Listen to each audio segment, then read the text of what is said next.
Brother Shaka Sankofa, General of Street Law Soldiers, Washington, D.C. Here in one of the most powerful establishments that you could come to get knowledge in the DMV, which is Children of the Sun. And I'm here with one of the owners, Sista Nia. This elder sister has been responsible for the intellect and raising the level of consciousness in our youth and adults in Washington, D.C. for over 40 years. And she's one of the most prominent, most consistent people in the city. This is where I got my part of my rites of passage into becoming a general of one of the most strongest organizations in the country today. So, Sista Nia, tell the people a little bit about yourself.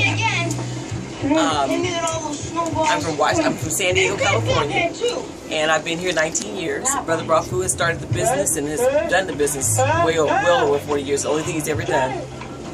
He's a pioneer that never got a loan doing anything. It's always been hard work on the back of ourselves and the community, because if it wasn't for the community, we wouldn't be in business. This Georgia Avenue, a couple of blocks here, this is all that's left of our Black consciousness with Duku and Rafu. They're putting on that strong front. This is brothers that are in 60 and they still hanging in here.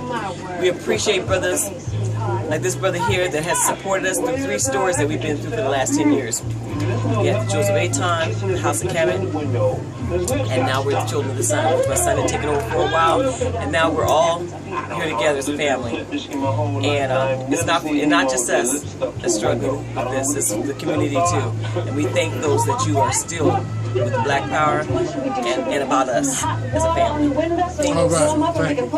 And I just came from a city council meeting debating against Jim Graham and the Mayor Vincent Gray in terms of the plight of the black youth and the situation and the struggles and the decapitation of the economical structure of the black family, which once you take the head of the family, which is the black man, that destroys the entire nucleus of the black family. So that, and in turn, that leaves the children to run amok and astray, and then they become anything and they begin to do anything.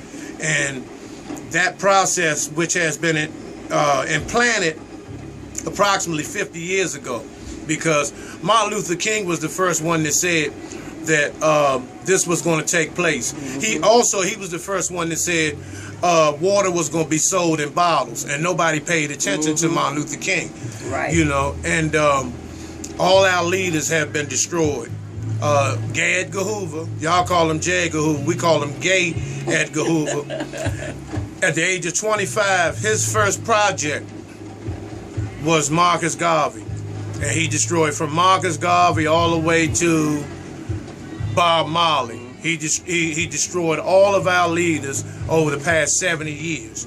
And every time we do have a black leader, we allow the Illuminati, or whatever you want to call it, the power structure, the elite of the world, to destroy them, annihilate them, make them go in exile, or incarcerate them forever. We just had a brother, Marshall Eddie Conway, who I used to visit regularly. He just got released from Hagerstown, Maryland 3 weeks ago, and he spent 44 years in prison just for being a Black Panther. He's one of the original Panthers, and I recommend anybody that would take the time to go to Baltimore to see him. He's a very strong and powerful brother, and he never gave in. He never gave in. So, his name again? Marshall Eddie Conway. Eddie Conway. And if you look around, you can see all the books, you can see all the literature. It's just an abundance of information. There's no way possible that you can come into this place and not raise your level of black consciousness. Because this is all about our ancestors, stolen legacy, right. Nile Valley contribution to civilization, Philosophies and Opinions of Marcus Garvey, Miseducation of the Negro, and hundreds of our lecturers and scholars, Dr. Francis Cress Welsing. We just lost Maya Angelou. You got Dr. Ray Hagens. You have Sarah Sutton-Seti. You have Dr. Africa. You have Bobby Hemmett. You have Amos Wilson. Just an array of hundreds of our brothers and sisters, including myself, who have committed themselves to struggle to try to bring liberation and salvation to the black nation, because we are dying and we are in war, whether we want to realize it or not. We are in war. We may not believe that we're at war, but we're in war. And war, physical war, is coming to this country at an escalated scale where the color of your skin will be your uniform. And what we and it's a shame that our brothers and sisters who have so much wealth, as our Oprahs and LeBron James and Michael Jordans, I mean, we have enough money to stop homelessness, poverty, drug addiction overnight.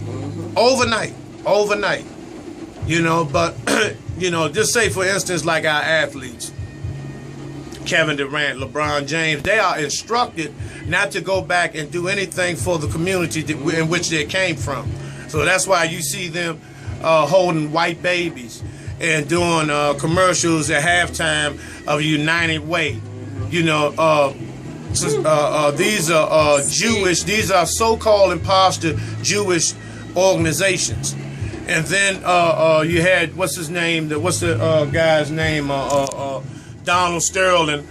All of them are Donald Sterlings. Yes. And see what they did with Donald Sterling. Donald Sterling was what you call a hillbilly Jew.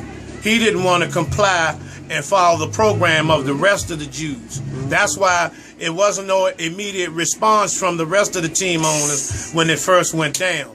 And so they decided what they was going to do. They were going to give him a whooping to show him he needs to comply with the program.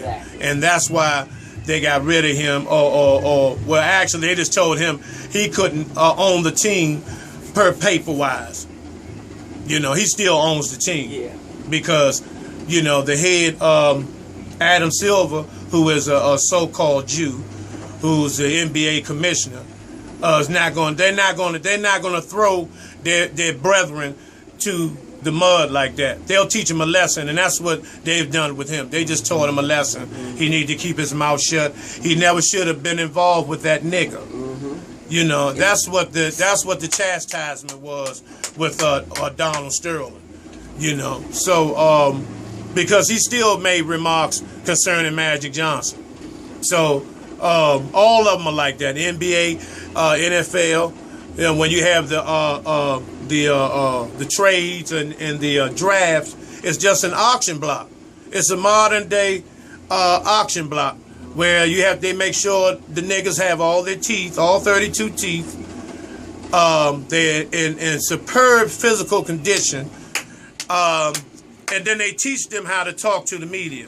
Exactly. You know, because every time they get drafted and they walk up and put the baseball hat on, you see that they have a suit that's 2 sizes too small for them, and then they give the parents a fabricated townhouse or whatever, and once they give the mother the dream home, and they promise them all these millions, and that's nothing compared to what the owners get. An athlete is only paid the millions of dollars according to how many seats he can fill in the arena. Exactly. LeBron James, Carmelo Anthony, they get paid those millions of dollars according to the revenue that they bring to the organization. Because every time, wherever LeBron James plays, it's going to be a sellout. All the tickets are going to be sold out. That's why, and he gets the crumbs. $100 million to $100 billion is nothing. You know, so that's where we're at today. And once again, I had went down to City Council. I blew Vincent Gray out, and I showed him a clip, which I'll show y'all shortly, about where our children are in terms of this gay and this homosexuality and the effeminization of the black male thing. So I'll be right back with you in a second. Peace.